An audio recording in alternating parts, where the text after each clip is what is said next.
Bonjour à tous et bienvenue pour cette courte vidéo sur comment démontrer qu'une suite est géométrique. Donc ici en fait nous avons une suite UN définie par récurrence, telle que U0 est égal à 0 et UN plus 1 s'obtient en faisant le quotient de 3UN plus 2 par UN plus 4. On admet que pour tout antinaturel n, UN est différent de moins 2. Donc UN est toujours différent de moins 2, ce qui permet de justifier l'existence de la suite auxiliaire Vn, définie en fonction de Un par Un-1 sur Un plus 2, et ce pour tout antinaturel n. On souhaite démontrer que la suite Vn est géométrique.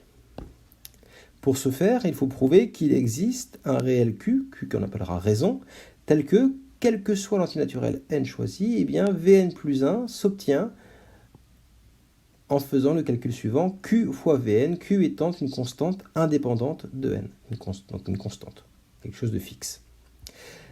Donc, il nous faut prouver que Vn plus 1 est égal à Q fois Vn. Pour ce faire, on peut, dans un premier temps, essayer d'émettre une conjecture, c'est-à-dire émettre une conjecture sur la valeur de la raison. Pour ce faire, donc, il nous faudrait calculer V0, V1, et V2, et ensuite effectuer les quotients V1 sur V0 et V2 sur V1. Alors pour calculer V0, on a besoin de U0, puisque V0 s'obtient à l'aide de U0-1 sur U0 plus 2. Du coup, U0 on connaît, ça vaut 0. Aucun souci, on remplace, on trouve moins 1,5. Pour V1, il nous faut U1 moins 1 sur U1 plus 2. Pour ce faire, il nous faut U1. U1, on l'a calculé ici, grâce à cette formule qui est ici. Voilà, je vous laisse regarder. Et donc, n'hésitez pas à faire des pauses, appuyer sur pause et regarder les calculs pour bien vérifier qu'il n'y a pas d'erreur et que vous soyez bien convaincu par ces résultats. Et puis, de même pour V2. Et en fait, il s'avère que V1 sur V0, on trouve 2/5, et V2 sur V1, on trouve aussi 2/5. Alors là, je vous arrête tout de suite. On ne prouve pas pour autant que la suite est géométrique et de raison 2/5. Donc on voit bien ici, effectivement, V1 sur V0 égale 2/5, ce qui prouve que V1 égale 2/5 de V0. V2 sur V1 égale 2/5, ce qui prouve que V2 égale 2/5 de V1. Mais ça ne prouve pas pour autant que V3 est égal à 2/5 de V2, etc. Donc on n'a rien démontré, on a simplement émis une conjecture. Il semblerait que la raison ce soit 2/5. Donc il semblerait, c'est une conjecture, il semblerait que pour tout n appartenant à n, mais encore une fois c'est une conjecture, j'insiste, Vn plus 1 soit égal à 2/5 de Vn. Alors ça on peut le calculer à la main comme on l'a fait ici, mais on peut aussi programmer les suites à la calculatrice et obtenir tous ces résultats plus rapidement à la calculatrice et trouver que ces quotients V1 sur V0, V2 sur V1, V3 sur V2 sont égaux à 2/5 et conjecturer la valeur de la raison. Maintenant, il faut le démontrer.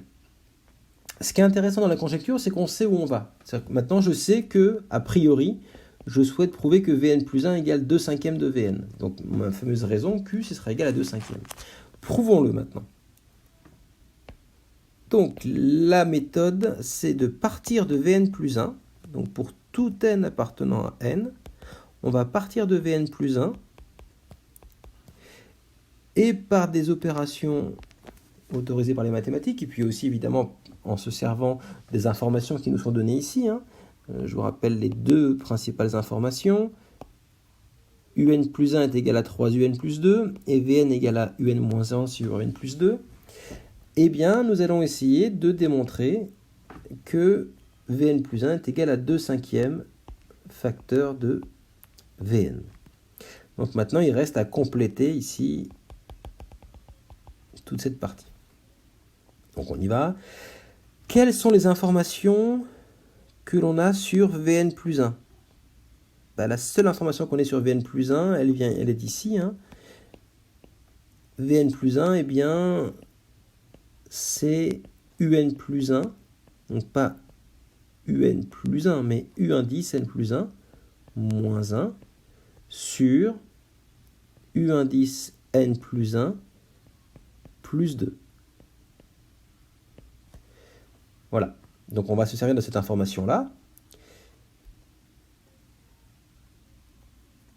Donc je rédige ici Vn plus 1 est égal à U indice N plus 1 moins 1 sur U indice N plus 1 plus 2. Maintenant, je vous rappelle qu'à la fin, ce que je souhaite, moi, c'est du Vn, avoir une expression en fonction de Vn. Or, ici, j'ai une expression en fonction de Un plus 1. Alors, qui est-ce qui pourrait faire le lien entre entre Un plus 1 ici, qui me gêne, puisque moi, j'ai du Vn, et Vn? Eh bien, en fait, c'est Un qui va réussir à faire ce lien, ce tampon entre ce terme Un plus 1 et Vn. En même temps, on n'a pas grand choix, puisque la seule information qu'on ait sur Un plus 1, vous l'avez ici, Un plus 1, c'est égal à 3Un plus 2 sur Un plus 4. Donc, il faut se servir des informations.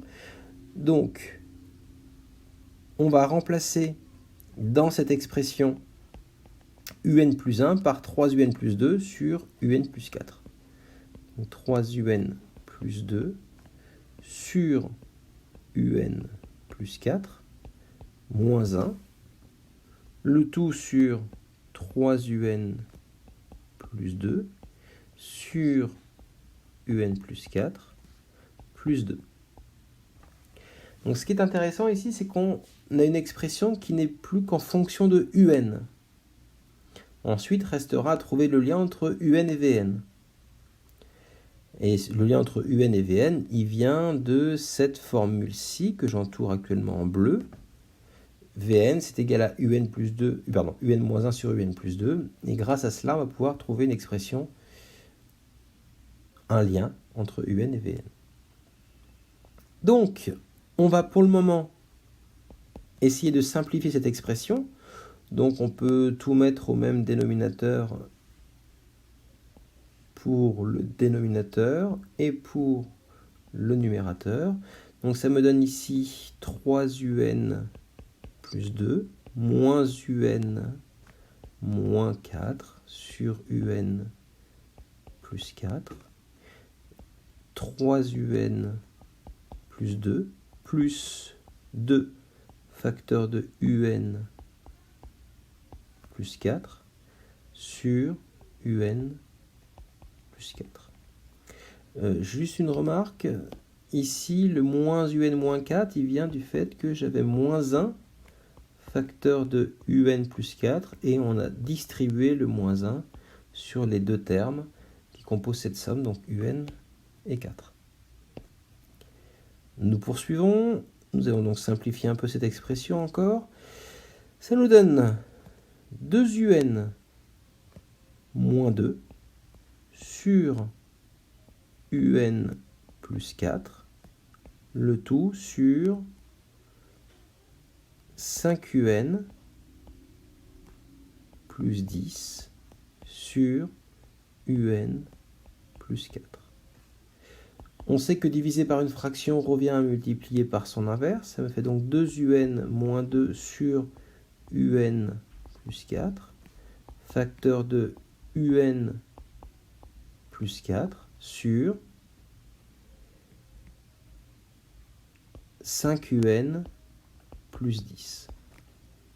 On peut simplifier tout cela. Et donc, ici, ça se simplifie en 1. Hop.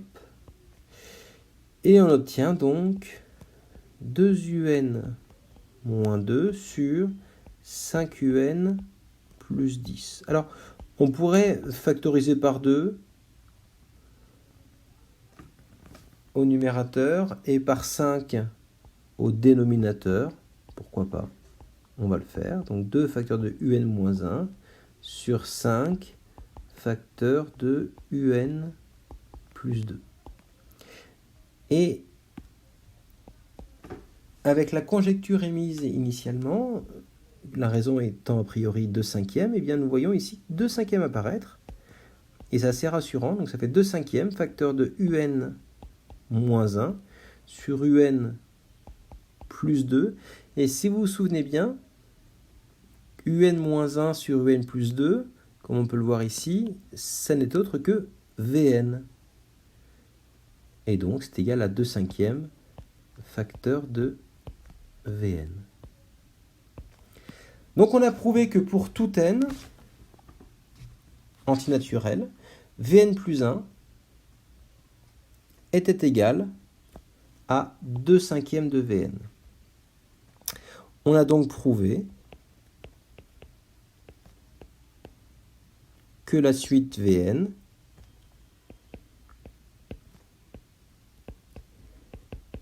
était la suite,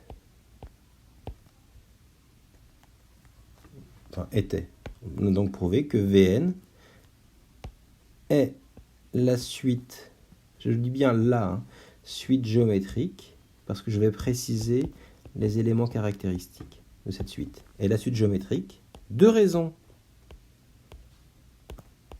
Q égale 2/5, ou de raison 2/5, et de premier terme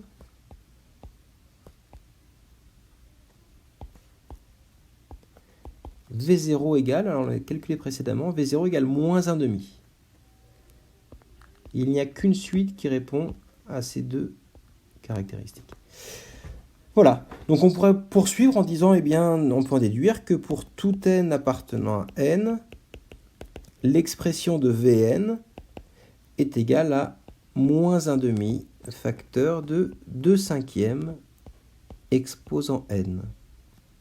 Alors, c'était pas demandé, mais c'est souvent la suite de l'exercice. Et la finalité, c'est d'exprimer un, la suite initiale, en fonction de n, grâce à Vn qui était la suite auxiliaire qui nous a permis, enfin qui doit nous permettre d'obtenir l'expression de un.